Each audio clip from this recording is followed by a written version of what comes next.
Good morning, everyone. Welcome to Treehouse at Home. My name is Mrs. Catherine, and I'm so glad that you guys are watching. You know, this month of April, we're going to be talking about the word hope. And hope is believing that something good can come out of something bad.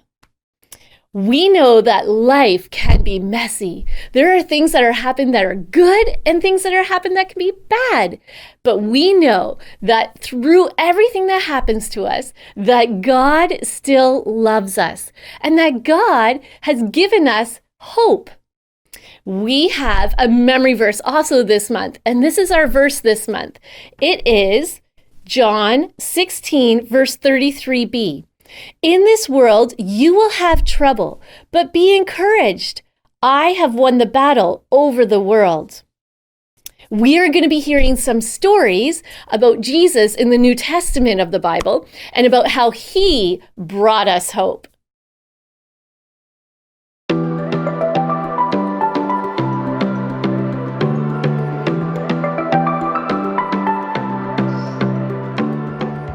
Oh, we're on. What's up, everyone?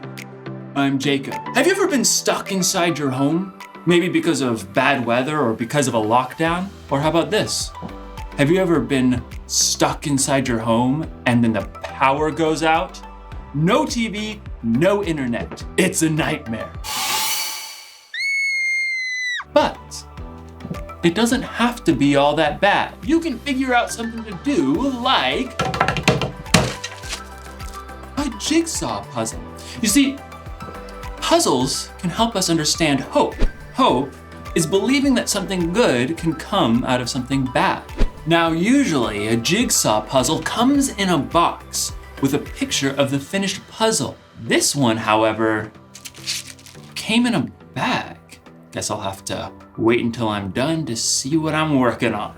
Let's see. Ooh. It looks like an eye.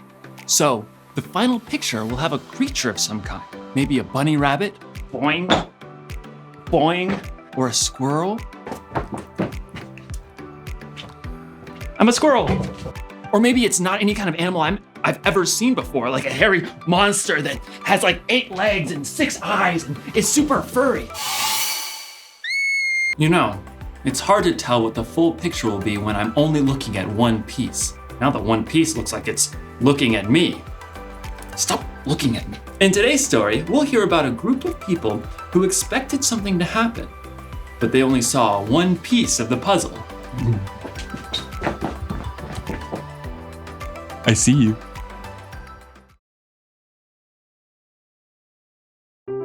The Bible. It's 66 books of history, stories, letters, and poetry that fit together to form God's one big story.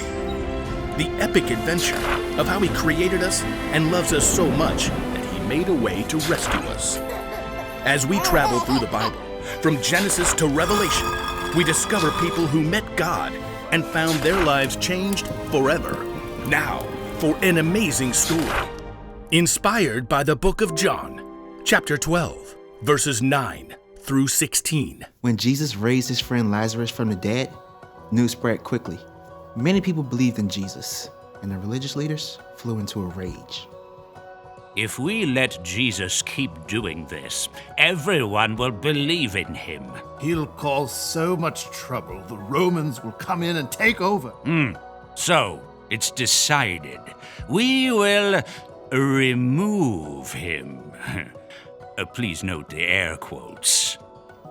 For a time, Jesus went away to the village of Ephraim. As the Passover feast neared, the people of Jerusalem began to look for him.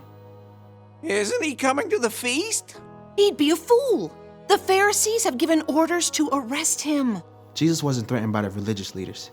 He was following the plan that God had set in motion long before. And with his disciples, Jesus returned to the town of Bethany. From there, he made plans to enter Jerusalem. He told 2 of his friends. Go to the village ahead of you. As soon as you get there, you'll find a donkey tied up. Her colt will be with her. Village, check. Donkey, check. Colt, check. Untie them and bring them to me. Untie. Wait, What? We can't just go taking someone's donkeys. Anyone says anything to you, say that the Lord needs them. The Lord needs them. Check. And the owner will send the donkeys right away. We're on it. The disciples had entered the town, just as Jesus had instructed them.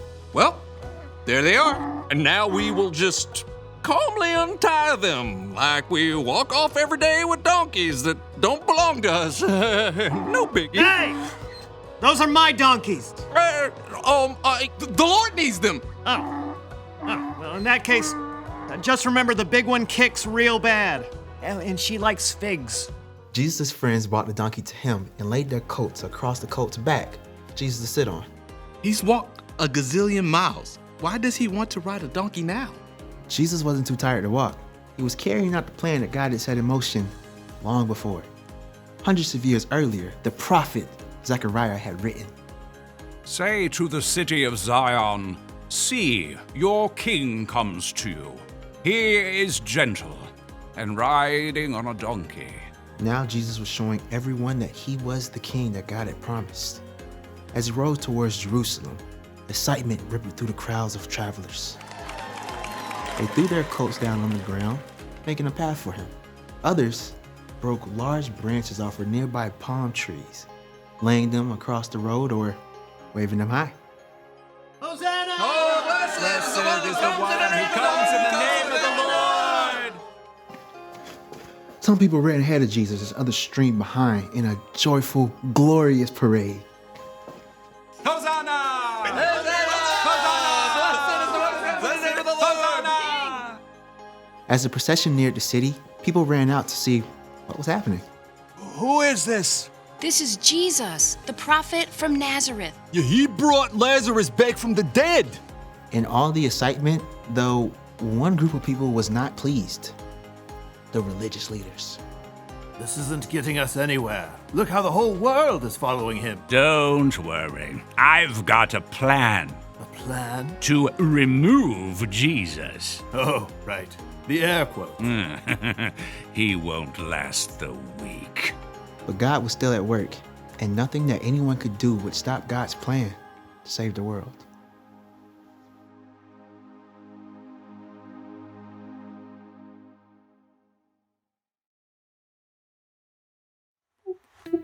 Oh, nice.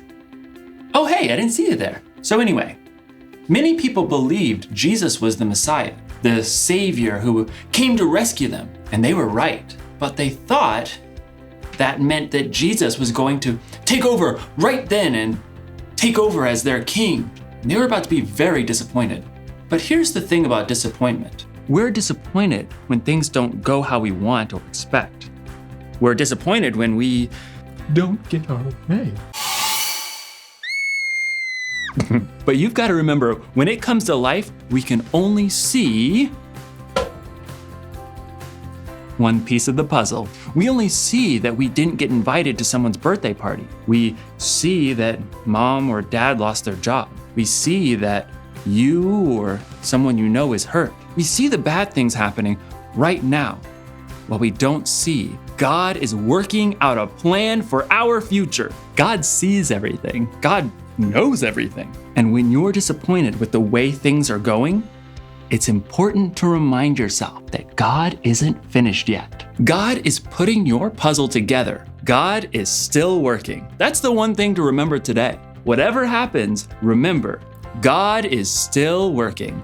Jesus didn't turn out to be the king the people were expecting, but God was working on a much bigger plan, not just to rescue those people, but to rescue all people for all time. When we only see one piece of the puzzle, God